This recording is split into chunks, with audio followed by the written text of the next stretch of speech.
90 segundos, tu não faz nem um miojo, mas eu te ensino as matérias que tu tem até nojo. Então senta aí e começa a quebrar a TP pra ter energia, pra tua mente processar e entender que a probabilidade de você ir bem no Enem tá ligada direto aos meus raps também. Então começa com humanas, só sei que nada sei, mas sei que saí da vida e pra história eu entrei. Se o clima esquenta e tua caneta falhou, fica tranquila, a esfera dela dilatou com calor. Eu sou flúor com oxigênio, dá pra completar, evoluir melhor que o Darwin poderia imaginar. Se tinha uma pedra no caminho, pode crer que eu já chutei absoluto no rap. Eu nasci pra ser rei, criei uma sociedade aos modelos de Durkheim. O mecanismo dela própria é que diz pra onde vai minha inspiração. Thomas Edison dizia, é 1% e o restante o trabalho que faz. Então senta o rabo aí que eu vou te ensinar. Sometimes rap is the best way to learn, rapá. Eu não compreendo, pero não puedo hacer. É só estudar e ouvir as dicas que eu dou pra você. Confere suas respostas e faz tudo com calma. Manda bem na redação, faz do fundo da alma. Esse é o tópico frasal, ainda tem argumentação. E a resposta pra você eu deixei na conclusão. Se tá nervoso, se acalma pra mandar bem. E se liga nos vídeos que eu te preparo pro Enem.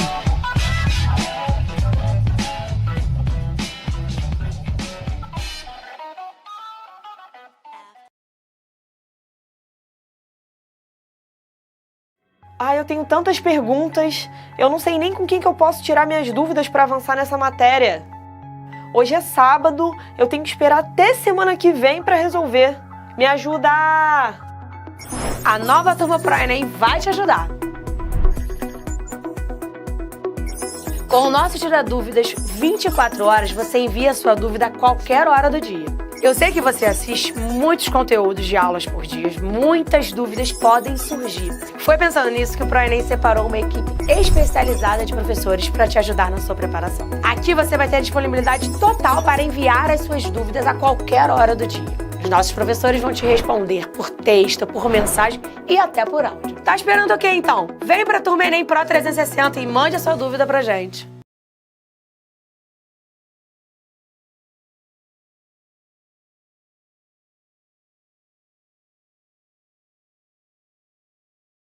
O que tu falou? Eu falei, ainda tem a minha ajuda ainda, né? Já foi, cara. Já foi. Estamos ao vivo, estamos online. É isso aí, meu diretor. Estou com S de estou confuso, porque eu achei que ainda tinha o Me Ajuda. Olha isso, gente. Vocês ficam falando tanto Me Ajuda aí que eu já naturalizei ele, nem percebi que já tinha aparecido aqui na tela.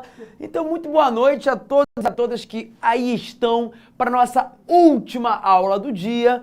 Não, Thiago, não conheço a história do pica-flor, tá? Não conheço. E vambora falar um pouquinho de cartografia. Tô vendo já que vocês estão xingando a cartografia aí, né? Dizendo que é o assunto mais chato de todos. Não vou dizer que vou conseguir fazer ficar legal pra vocês, mas eu espero que ao final da aula de hoje você saia dizendo, poxa, não é tão complicado quanto parece.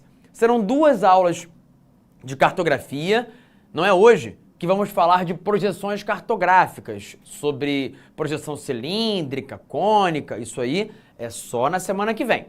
Hoje falaremos de movimentos da Terra, coordenadas geográficas e fusos horários. E uma observação, tava dando uma olhadinha no chat e acho que foi o Luiz Fernando, falou assim, ó, chateado. Achei a última aula chata, ou melhor, achei a última aula fraca de conteúdo. Achei que fosse mais difícil. Eu acho que ele nem quis sacanear a aula não, ele disse que pensou que era mais complicado, né? Não é não, Luiz. Globalização é algo muito mais simples do que as pessoas muitas vezes acham que é. Claro que algumas questões podem ser capciosas quando te pedem para poder analisar as contradições do processo, quando te pedem para analisar a crise, que vai ser o que falaremos na semana que vem. Mas de modo geral, ó, globalização é tranquilíssimo, assim como praticamente toda questão de geografia. O que importa e o que falta é só você entender que as questões são fáceis. Para você entender, para você gostar, você precisa prestar atenção. Então vamos embora. Vamos falar aqui, ó, sobre o nosso assunto de hoje. Na aula passada, falamos sobre urbanização brasileira, fechamos esse conjunto de assuntos ligados à urbanização. Hoje temos isso aqui para poder abordar. Movimentos da Terra, latitude e longitude, paralelos e meridianos, coordenadas geográficas, fusos horários e linha internacional de mudança de data. Aliás, a última coisa que eu vou comentar aqui na aula de hoje, envolve o assunto que está nessa manchete. Kiribati, o país que driblou o fuso horário para ser o primeiro a celebrar. Como assim? Kiribati não era, mas virou o lugar do mundo onde se comemora o primeiro Réveillon do mundo. Você vai entender melhor isso daqui a pouquinho. Antes, vamos falar de algumas coisinhas que você talvez tenha visto pela última vez lá no 6º ano do Fundamental ou no 1º ano do ensino médio. Rotação e translação. Molinho, tá? A rotação é o movimento que a Terra faz em torno de si própria. Ela demora 24 horas para dar esse giro completo. E é por isso que a gente diz que o dia dura 24 horas. A duração de um dia nada mais é a duração do movimento de rotação. E aí, como é que isso pode ser cobrado de você? Que você compreenda que é por causa do movimento de rotação que existem os dias e as noites. Nesse momento, enquanto é noite aqui no Rio de Janeiro, outros vários lugares do mundo estão ensolarados. Por quê? Porque a Terra, infelizmente, para tristeza de algumas pessoas, Thiago, não é plana. A Terra tem um formato parecido com este aqui. Logo, isso quer dizer que se o Sol está iluminando uma parte do planeta, ele não estará iluminando o restante dela. Se a Terra fosse plana, isso não aconteceria. Mas, infelizmente, ela não é. Portanto, o formato da Terra e o movimento de rotação fazem com que nós tenhamos horários diferentes em cada lugar do mundo. Ou melhor, será que dá para ajustar os relógios do mundo todo para o mesmo horário? Aqui nesse momento onde eu estou, são 8 horas e 37 minutos da noite. Será que seria possível que todos os relógios do mundo fossem ajustados para as 20 horas e 37 minutos? Sim, só que você perderia a noção do que é dia e noite. A gente, de modo geral, tem a noção de que às 20 horas é noite, de que é por volta ali das 18 horas que anoitece, que é por volta das 6 horas da manhã que o sol aparece. Claro que isso varia de um lugar para o outro, de acordo com a época do ano, mas a gente consegue ter uma referência de quando o dia começa, quando o dia termina, por causa do horário relógio. Se nós colocássemos exatamente o mesmo horário no relógio do mundo todo, a gente perderia essa noção. Por isso é que é necessário que nós tenhamos um sistema de fusos horários, que vai ser o último assunto da nossa aula de hoje. Falemos agora do outro movimento. Esse movimento aqui é simples de entender, mas ele está atrelado a alguns nomes, a algumas palavras que eu sei que vocês confundem. Então, por favor, prestem atenção.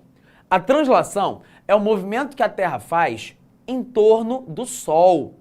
Quanto tempo ela demora para dar uma volta completa no Sol? 365 dias e 6 horas. É por isso que nosso ano calendário tem 365 dias, porque ele é baseado no movimento de translação.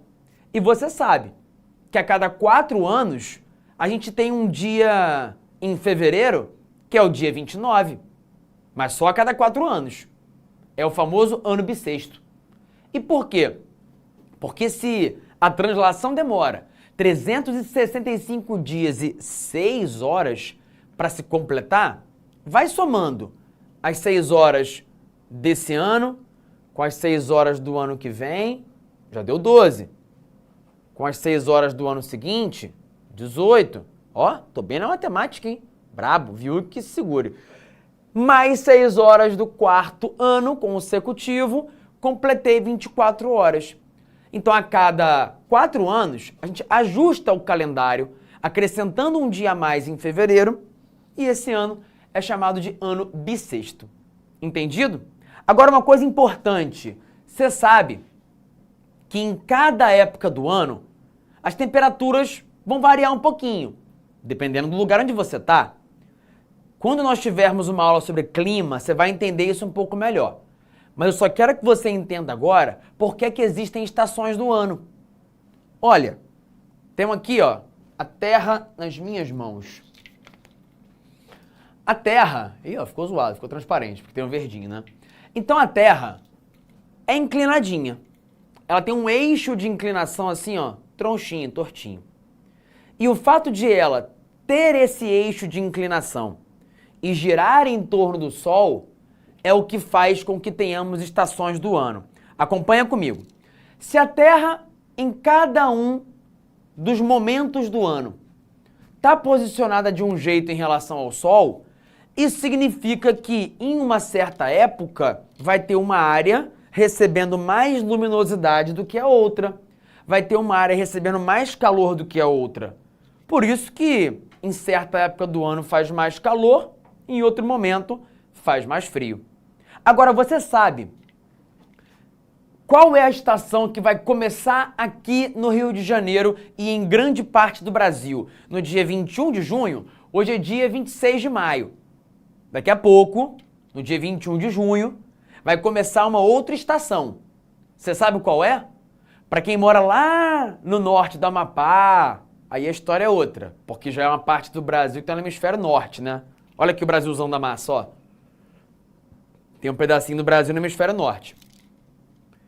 Mas nesse dia, 21 de junho, vai começar na maior parte do Brasil, o Brandão lançou ali, ó, o inverno! Bom, né? Verdade.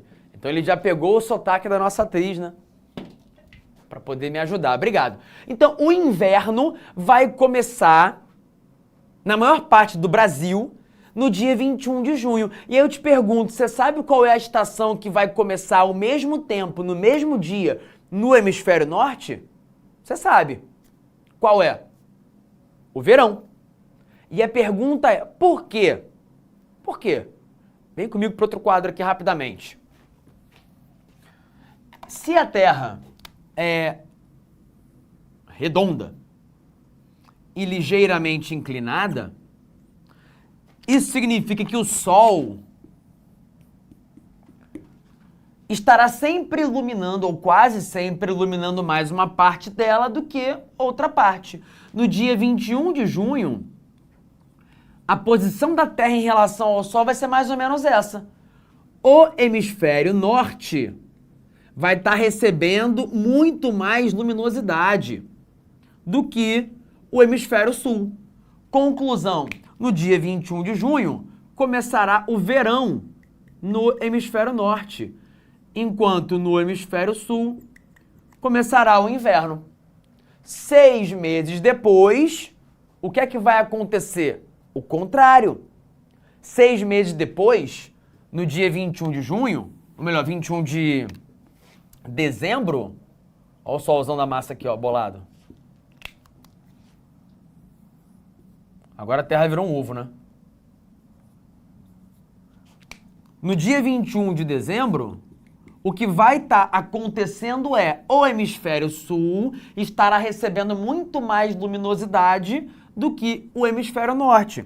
Então, em dezembro, começa o verão no hemisfério sul e começa o inverno no hemisfério norte. Entenderam isso? Não é difícil, não. O movimento de translação mais a inclinação da Terra é o que fazem com que tenhamos essa dinâmica das estações do ano. Por que que há estações do ano? Por causa do movimento de translação. Mas por que que as estações do ano são sempre trocadas de um hemisfério para o outro? Por causa da inclinação do eixo terrestre. Beleza? Agora, uma pergunta. Será que vocês sabem o que é solstício? Parece difícil, né? Mas não é não. Solstício é só uma palavra feia que a gente usa para falar do dia 21 de junho e do dia 21 de dezembro. Solstício do dia 21 de junho é o dia em que o Sol está incidindo com o máximo de luminosidade sobre o hemisfério norte e com o mínimo sobre o hemisfério sul. Por isso, o dia 21 de junho é o dia que marca o início do verão no hemisfério norte. E é também o dia mais longo do ano. É quando você vai ter mais horas de sol no céu. No hemisfério sul, acontecerá o contrário. Será o dia mais curto do ano, em que o Sol vai ficar menos horas no céu. Solstício de verão, início do verão, dia mais longo do ano. Solstício de inverno, início do inverno, dia mais curto do ano. 6 meses depois, a situação se repete. Aí eu tenho um solstício de verão no hemisfério sul, com o dia mais longo do ano. Pode contar, tô te dizendo. Nesse dia aqui, ó, conta a hora que o Sol nasce e a hora que ele vai se pôr. Você vai ver, é o dia mais longo do ano. E no mesmo dia, é o solstício de inverno no hemisfério norte, que é o dia mais curto do ano. Tá bom? Entendido? Por isso o solstício nada mais é do que o momento do ano em que o Sol está em seu máximo num hemisfério e o mínimo em outro. E 6 meses depois, essa situação se inverte. Agora, claro, pensa. Se 21 de junho é o dia mais curto do ano no hemisfério sul e 21 de dezembro é o dia mais longo, tem um meio do caminho em que o dia e a noite vão ter a duração igual. Se 21 de junho é o dia mais longo no hemisfério norte e 21 de dezembro é o dia mais curto no hemisfério norte, vai ter um meio do caminho em que o dia e a noite vão ter a duração igual. Esse meio do caminho acontece no dia 23 de setembro. 22 ou 23, que é quando a duração do dia e da noite no mundo todo é a mesma. É o chamado equinócio, que é quando o dia e a noite têm duração equivalente. Isso vai acontecer de novo 6 meses depois. Risquei aqui, ficou ruim. Geralmente no dia 20 de março. Acontece então um outro equinócio. Tá bom?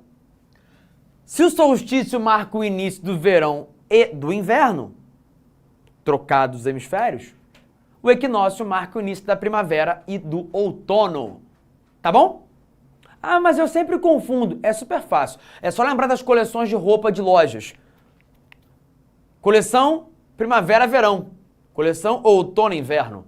Então a primavera vem antes do verão, o outono vem antes do inverno. Certo? Prossigamos. Aí tem aqui, ó, um esqueminha que depois você pode dar uma olhada. Para quem não quiser pegar o material, pode dar um print nisso aqui, que depois você olha com mais calma, tem exatamente a explicação que eu dei ali no quadro. Tô vendo ali a dúvida do Alcides. Ele perguntou se no Nordeste não ter estações bem definidas tem a ver com a translação ou dos climas no Brasil. Alcides, quando eu vou falar de clima, eu vou entrar em mais detalhes sobre isso. Por que que a duração dos dias varia entre os lugares, tá bom? Guarda essa dúvida, que eu não vou falar disso agora não, para não confundir as coisas. É super simples, mas se eu colocar mais informação aqui agora, vai acabar complicando. Então, por hora, guardemos essa informação que ela é suficiente, tá bom?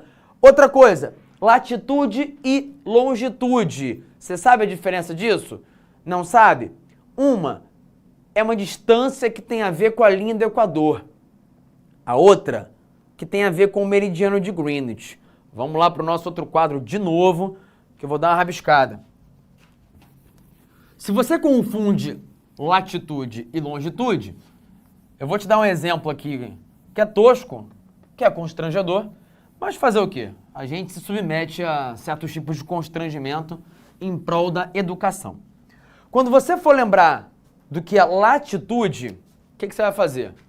Lembra que a Terra tem uma linha imaginária chamada linha do Equador, que a divide em hemisfério norte e hemisfério sul.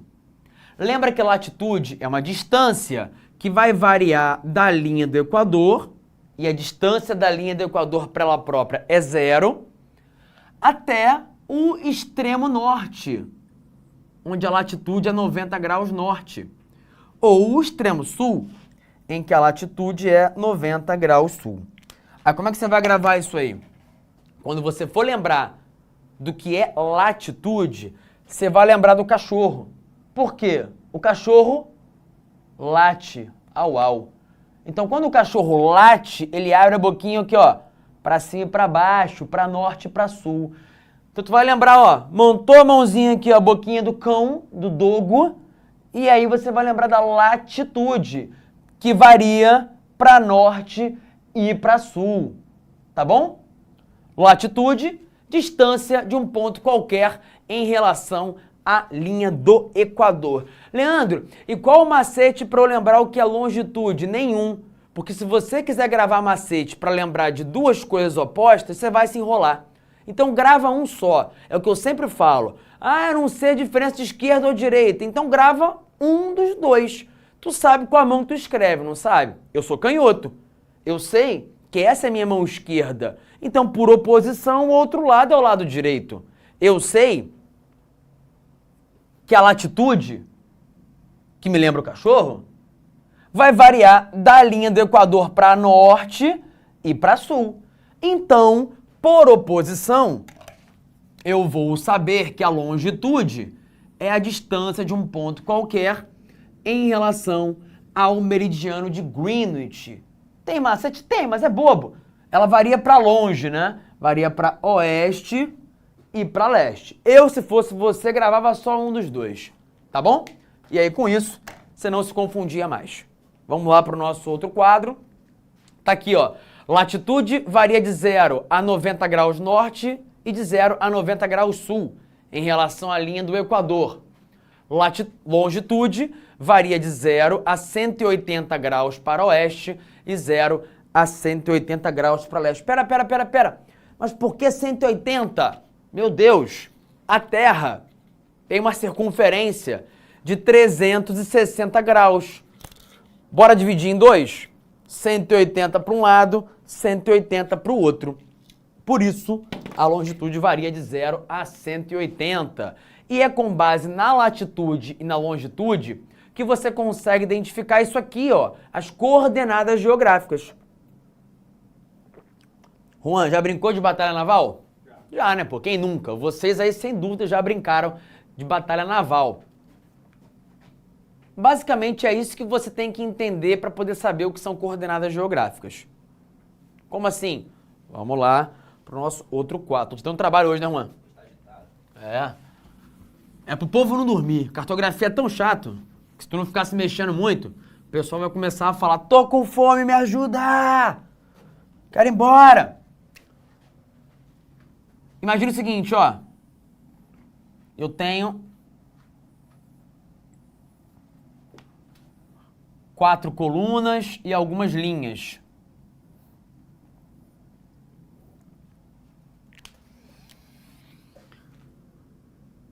A, B, C, D. 1, 2, 3, 4. Eu quero marcar o ponto B2. Marcou. C4. Bomba, né? Explodiu. D1. Ou seja, você está cruzando uma longitude com uma latitude. Isso vai te dar um ponto. Esse ponto é a coordenada, é a direção. Coordenada geográfica é, portanto, o cruzamento entre uma latitude e uma longitude. E ela permite que você identifique um lugar na superfície terrestre. Eu sei que quando você usa o Google Maps, você bota lá o endereço, ele te dá o destino. Mas ele, na base de dados, não procura o teu destino com base no endereço que você dá. Ele vai fazer a procura pela coordenada geográfica. Acredite. Então, olha aqui, ó. Vamos voltar? Coordenadas geográficas. Você vai sempre primeiro ter a referência da latitude, depois da longitude. Olha aqui, ó. Ponto... Vamos começar pelo ponto C. Qual é a coordenada geográfica do ponto C? Primeiro, a latitude, que você vai começar a medir em relação à linha do Equador. 0 graus de latitude, 10 graus sul, 20 graus sul. Então, o ponto C está 20 graus ao sul da linha do Equador. Essa é a latitude dele. E a longitude? Olhei para o meridiano de Greenwich. 20 graus oeste, 40 graus oeste. O ponto C está 40 graus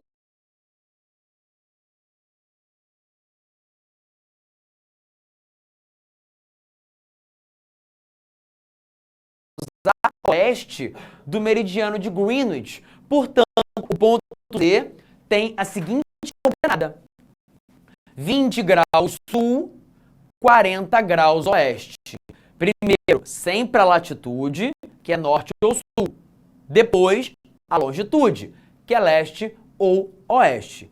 Agora vamos analisar o ponto A. Quem quiser ir colocando no chat aí, pode dizer qual é a coordenada geográfica do ponto A. Primeiro, você vai medir a distância em relação à linha do Equador, aí vai ver se é norte ou sul, se vai até 90 ou se é menos. Ó, do ponto A, 10 graus norte, 20, 30, 40, 50 graus norte. Ponto A está 50 graus ao norte da linha do Equador. Agora a longitude, ó, o Brandão mandou a braba ali, ó, 100 oeste, boa. Por quê, ó? 20, 40, 60, 80, 100 graus a oeste do meridiano de Greenwich. Muito bem. Coordenada do ponto A, 50 graus norte, 100 graus a oeste. Vamos ver o ponto D? Primeira coisa, linha do Equador. 10 graus ao sul da linha do Equador e 20 graus a leste, tá bom? Então, 10 sul, 20 leste. Essa é a coordenada do ponto D. E o ponto B, para a gente fechar o último exemplo aqui. Primeiro, sempre linha do Equador, para medir a latitude. Olha o cachorro latino. Au. 10, 20, 30, 40 graus ao norte da linha do Equador. É a distância para a linha do Equador. Mas o que, ó? Agora a longitude. 20, 40, 60, 80. Boa, a Gabriele mandou ali, ó. Primeira que eu vi. A Rebeca também. 80 graus leste em relação ao meridiano de Greenwich. Tá bom? Ó, bobeirinha, né? Fala a verdade, tranquilo. Agora uma observação, vem cá. Como é que você representa o norte e o sul? Fácil, né? Vamos lá, por exemplo, 20 graus norte é um N. Ou então, 20 graus sul, um S.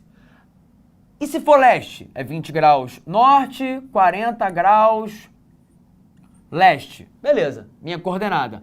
Latitude, longitude. Agora, quando é oeste, geralmente, a gente vai ver assim, ó. W. Porque é oeste em inglês. Pode ser um W ou pode ser um O. Pode ser um L ou pode ser um E. De east. Olha o inglês aqui, ó. Pesado, né? Tá bom? Então, L ou E servem para representar o leste. O ou W servem para representar o oeste. Ok? Ok. Come on. Let's talk more. Olha aqui, ó. Santo GPS, pouco a pouco, substituiu os outros instrumentos. E aí ele fala aqui, ó, que o GPS permite você identificar um monte de coisa, né? Velocidade, distância, tempo, e por aí vai. Aí o que ele fala aqui é, para saber, por exemplo, em que ponto da superfície terrestre estamos, onde se localiza uma cidade, ou para saber a orientação que se deve seguir, foi criado um sistema internacional de referências. Esse sistema internacional de referências, que usa a latitude e a longitude e o cruzamento entre elas para marcar um ponto no espaço, o Brandão respondeu, o Leco também, o Alexis também, a Luana, letra A, coordenadas geográficas. Você já sabe o que é latitude? Sabe. Longitude? Também. Então você sabe o que é coordenada geográfica. Ah, mas eu não sei o que é projeções. semana que vem. E sensoriamento remoto, noutra aula também, em que falaremos melhor sobre isso. Mas é fácil, ó. Isso aqui, ó, controle remoto, né? Sensor à distância. Simples assim. Satélites fazem sensoriamento remoto. Eles fazem medições da Terra à distância. Agora, vamos voltar rapidinho antes de passar para Fuso, para poder deixar o nosso conteúdo. Vou te falar um pouquinho bem rápido disso aqui. É simples. Paralelo é o nome que se dá a linhas imaginárias paralelas ao Equador. Vou encostar aqui, ó. É um bug do milênio, ó. Aqui, ó. Um erro da Matrix. Então, quais são os paralelos famosos? São aquelas linhas que você aprendeu na escolinha. Linha do Equador, Trópico de Câncer, Trópico de Capricórnio, Círculo Polar Antártico, Círculo Polar Ártico. Todos eles são paralelos. São linhas imaginárias paralelas ao Equador. Curiosidade, já percebeu que todo paralelo é um círculo? Um círculo completo? Olha aqui, ó. Ó o globinho. Círculo Polar Ártico. Linha Trópico de Câncer. Linha do Equador. Trópico de Capricórnio. Círculo Polar Antártico. Todos os paralelos são círculos completos, círculos máximos. E eles têm tamanhos diferentes, né? O Círculo Polar Ártico é bem menor do que a linha do Equador, que é esse círculo que fica na barriguinha da Terra, né? Na pancinha, nessa parte mais gordinha do nosso planeta. Agora, os meridianos não.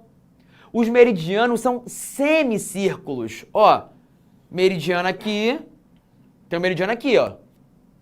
E tem outro meridiano do outro lado. Mais um aqui, mais um aqui. Todos os meridianos são semicírculos. E eles têm o mesmo tamanho, exatamente o mesmo tamanho. O mais famoso deles, né? O mais meridiano dos famosos meridianos é o Greenwich, que ninguém sabe como se pronuncia direito, né? Você sabe, meu diretor? Você é brabo no inglês? Como é que se fala esse negócio aí? Meridiano de... Vamos ver aqui, ó. Greenwich? É, isso aí, né? Vamos ver se tem algum brabo no inglês aí pra dizer se meu diretor falou corretamente. Eu não tenho a mínima ideia. É tipo Roraima e Roraima, né? Acho que fica ao gosto do cliente. Você fala como quiser. Quem não gostar, não gostou. Se fosse Roraima, tinha que ter tilde. É, dizem que assim, depende do sotaque, né? Eu não sou o Diego Dias, não sou o Davi, então, o David, né? Então, lancei o Davi, né? É sexta-noite, né? A gente tá já no modo aleatório. Meu café frio vai me ajudar a não falar bobagens mais.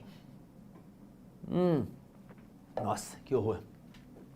Mas quanto mais frio e pior tá o café, mais a função social dele é cumprida, né? Porque é tão ruim que teu corpo acorda, né? Pra poder reclamar com você, né? Teu cérebro fica, me ajuda! Não manda mais isso de volta, não! Então vambora, ó. Sabe o que é, né? Paralelos, linhas imaginárias. Me ajudam a identificar as latitudes. Meridianos, semicírculos, linhas imaginárias, me ajudam a identificar as longitudes. Então eles são úteis para poder ajudar na identificação de coordenadas geográficas, ok? Agora vamos para o último ponto da nossa aula. Vamos falar de fusos horários para o desespero de alguns e para tranquilizar alguns outros, porque não é tão difícil assim, gente. Vou prometer, espero cumprir. Primeiro, a rotação é um movimento do qual você já ouviu falar hoje. A Terra gira em torno de si própria. Então não dá para usar o mesmo horário no relógio do mundo todo. Quando é dia num lugar, é noite em outra área. Só que, por muito tempo, o horário dos lugares era zoado. Era aleatório. Cada um usava o que queria e vida que segue. Por quê? Lembra da aula que eu acabei de dar? Aquela aula fraca, com conteúdo fraco, de globalização. O mundo nem sempre foi globalizado, nem sempre foi tão integrado. Gente, tô brincando, tá? Já vão dizer que eu levei pro coração aqui, tá? Não é não, tá? Eu sei que o Luiz não tava reclamando, ele só tava, pelo que eu entendi, dizendo que achou que o assunto seria mais difícil. Mas vambora, que eu tava brincando, não tô bolado não, tudo vocês acham que eu tô irritado, né? Pois bem, então, Como o mundo nem sempre foi tão globalizado, não havia necessidade de você padronizar o horário mundial. Que se dane o horário que usa na China, que se dane o horário que usa lá em qualquer lugar do mundo. E não vou falar, não vou falar com ninguém da China, da Índia, eles que se virem. Mas, com a primeira, com a segunda revolução industrial, o mundo começou a ficar mais integrado. E aí já pensou a confusão que era quando eu falava, ó, vou chegar aí dia tal, hora tal, eu chegava 2 horas depois, 3, 4 ou antes.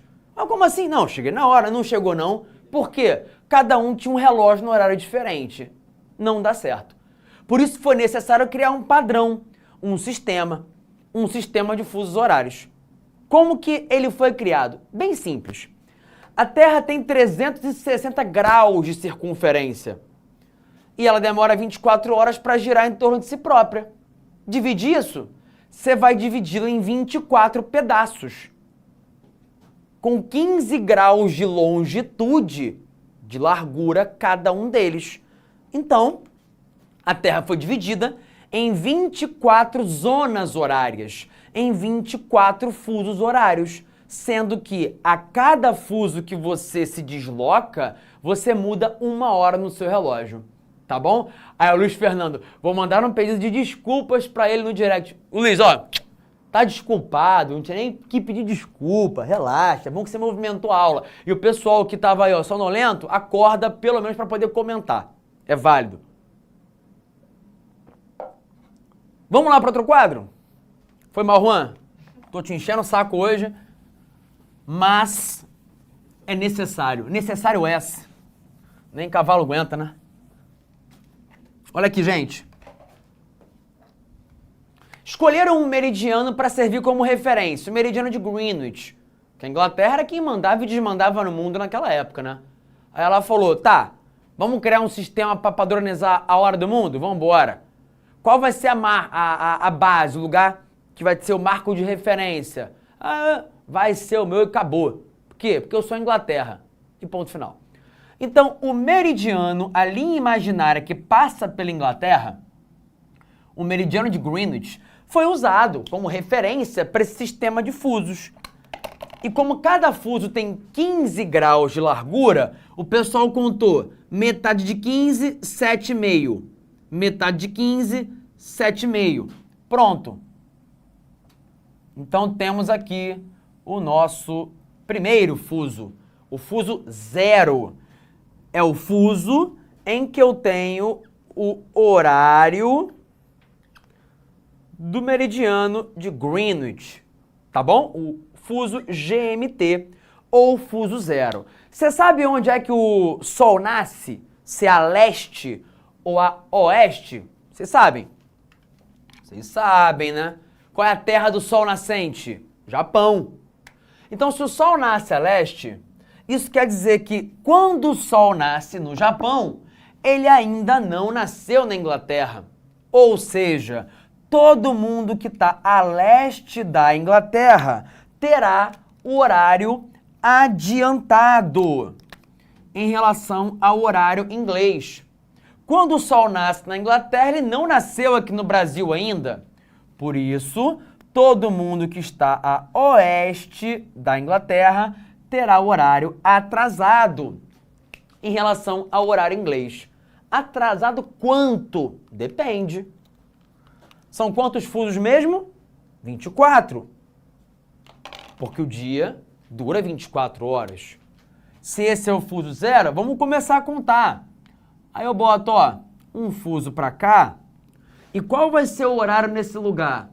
1 hora atrasado em relação à Inglaterra. Mais um fuso. Outra hora a menos em relação à Inglaterra. Mais um. Vamos embora. Outra hora de atraso em relação ao horário inglês. Vamos a um exemplo, então. Nós, aqui no Rio de Janeiro, estamos no horário do fuso -3. São 21 horas e 10 minutos nesse momento. Vamos arredondar, né? 21 horas, que eu escrevo menos. Se são 21 horas aqui, que horas são na Inglaterra? Se a gente está aqui 3 horas atrasado, com o relógio marcando 3 horas a menos que na Inglaterra, que horas são lá? É só somar 3 horas. 22, 23, 24, meia-noite. Opa, na Inglaterra já é amanhã. Na Inglaterra já é meia-noite e 10 do dia 27 de maio. E aqui nos outros? Esse tá 1 hora atrasado em relação à Inglaterra. Esse zero parece filme de terror, né? Ficou meio desmanchado aqui, né? Derretido, casa de cera. Então, 1 hora atrasado, 23 horas. Gente, que coisa horrorosa, assim. Ó, pingando aqui, né? Aqui, ó, 22 horas. Tá entendendo? Ah, e no fuso mais um?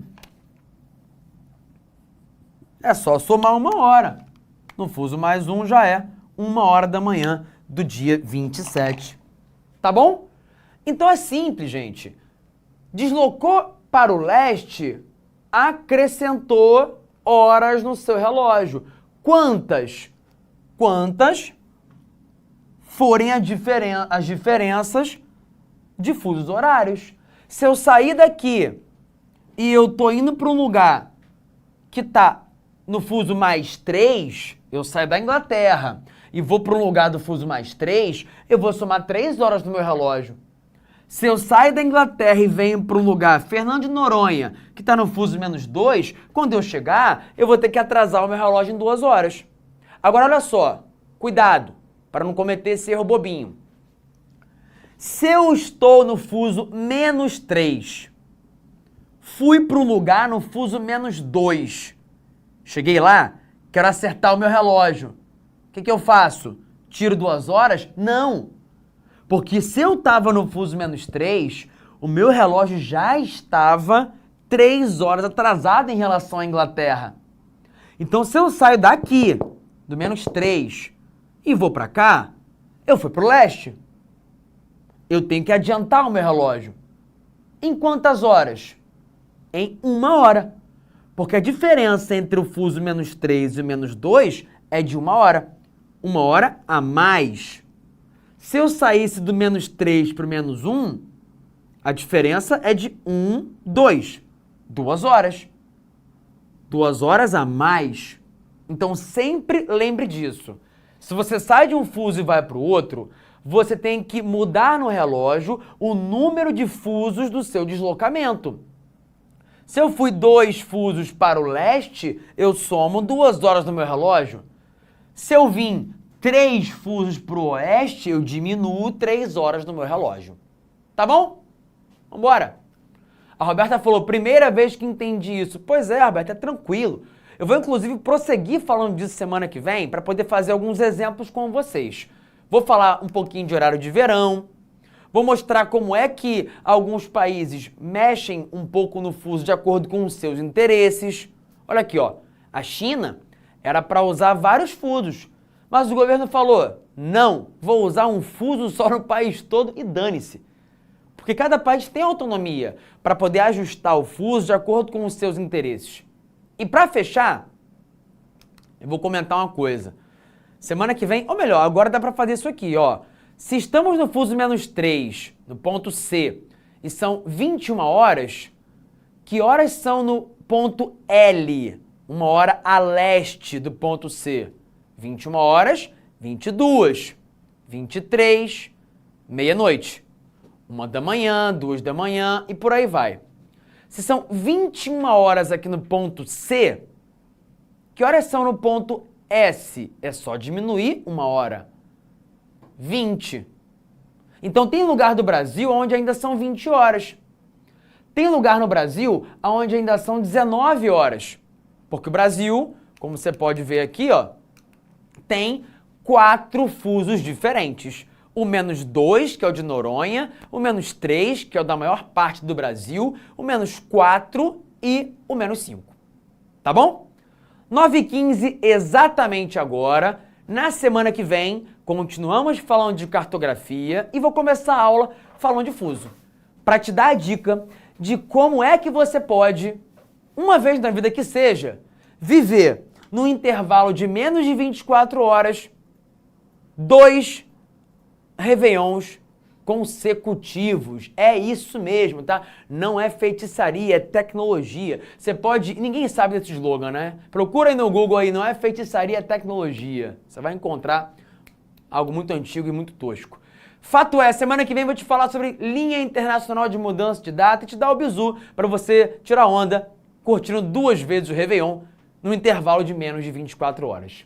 Tá certo? Dá o teu print aqui se você quiser. Aqui, ó. Mas eu vou voltar a falar desse assunto na semana que vem. Tá bom? Vou contar até 3, hein? 1, 2, 3. Ó, beijo, tchau, tchau e sextou! Assista nossas aulas a hora que você quiser. Vem com o Pro, o cursinho online que mais aprova no Enem. Assine em proenem.com.br.